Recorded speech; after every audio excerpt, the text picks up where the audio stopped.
Second point, మీరు మల్లన్న సాగర్ నుంచి గోదావరి నీళ్లు తీసుకొచ్చి మూసిని ప్రక్షాళన చేస్తాం, మంచి చేస్తాం అన్నారు.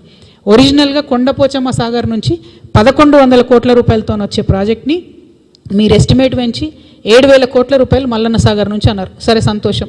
మరి ఆ పనులు మొదలు పెట్టినరా? మీరు ఇప్పుడు మూసి క్లీన్ చేస్తామంటున్నారు. ఏడుకెళ్ళి చేస్తారు క్లీను?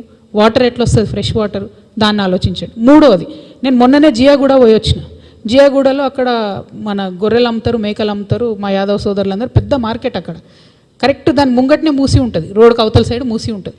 అక్కడనే అన్నీ కట్ చేస్తుంటారు గొర్రెలు, తీసుకొని డైరెక్ట్గా వ్యర్థాలలో పడేస్తుంటారు. ఎందుకంటే ఫెసిలిటీ లేదు, స్లాటర్ హౌస్ లేదు. వాళ్ళ తప్పు కాదు, వాళ్ళు అమ్ముకునేటోళ్ళు, వాళ్ళ పాపం ఒక గొర్రెను కొనుక్కొని బతికేటోళ్ళు, అమ్ముకొని బతికేటోళ్ళు, వాళ్ళ తప్పు కాదు. స్లాటర్ హౌస్ లేదు. నా రిక్వెస్ట్ ప్రభుత్వంతో, మీరు ఇన్ని వేల కోట్లు పెడుతున్నారు కదా, టోటల్ మూసి చుట్టూ మీరు జిహెచ్ఎంసీ వాళ్ళ స్టాఫ్ నంబర్ పెంచండి, క్లీన్ చేపియండి. రోజు ఆ వ్యర్థాలు మూసిలోకి పోకుండా వాటిని కాపాడండి. అవన్నీ ఎందుకో జాలి పెట్టురు, ఫెన్స్ పెట్టురు. మనం ఇంట్లోకి దోమలు రాకుండా పెట్టినట్టు మీరు వ్యర్థాలు మూసి లేకుండా ఫెన్స్ పెట్టండి, 100 కోట్లలో అయిపోతుంది. అంతేగాని 5,000 కోట్లు 6,000 కోట్లు అంటారు, అది అయ్యేది కాదు, సచ్చేది కాదు. ఈ 3 సంవత్సరాలలో దయచేసి నా రిక్వెస్ట్ ఒకటే, మీరు మూసి 1 ఎంక్రోచ్మెంట్ కాకుండా చూడాలి, 2 వ్యర్థాలు అందులో పోకుండా చూడాలి, 3 మూసిలో ఇప్పుడు మీరు ఎంక్రోచ్మెంట్ పేరుతోని, ఈ డెవలప్మెంట్ పేరుతోని 1430 ప్రాపర్టీస్ని పడగొడతామని చెప్తున్నారు. వాళ్ళకి కాలనీలు కట్టిస్తామని చెప్తున్నారు. మరి వాళ్ళతోనే ఎందుకు ఇంతవరకు చర్చిస్తలేరు? వాళ్ళని ఎందుకు పిలుస్తలేరు? ఎందుకు రేట్ గురించి మాట్లాడతలేరు? అర్బన్లో వేరే రూల్స్ ఉంటాయి కదా. ఇప్పుడు మొత్తం ఈ project development cost phase 1 7,000 crores అన్న దాంట్లో మల్లన్న సాగర్కి సంబంధించిన 7,000 కోట్ల రూపాయలు లేవు. ఈ టోటల్ ల్యాండ్ అక్విజిషన్కి సంబంధించినటువంటి కాస్ట్ లేదు, ఈ ఎస్టీపీలకు సంబంధించి కాస్ట్ లేదు. అంటే మళ్ళీ ఇవన్నీ అదనంగా అవుతాయి అన్నట్టు. మరి వీటన్నిటికీ డబ్బులు ఏడికెళ్ళి తెస్తారు? ఒకవేళ వీటికి డబ్బులు తెలియరు అనుకోండి, ఈ ప్రాజెక్ట్ ఫినిష్ అవుతుందా?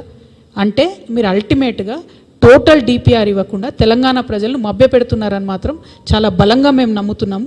ఇది నా సబ్జెక్టు కాదు, నా సిటీకి సంబంధించిన సబ్జెక్టు, మన హైదరాబాద్ అందానికి సంబంధించిన సబ్జెక్టు.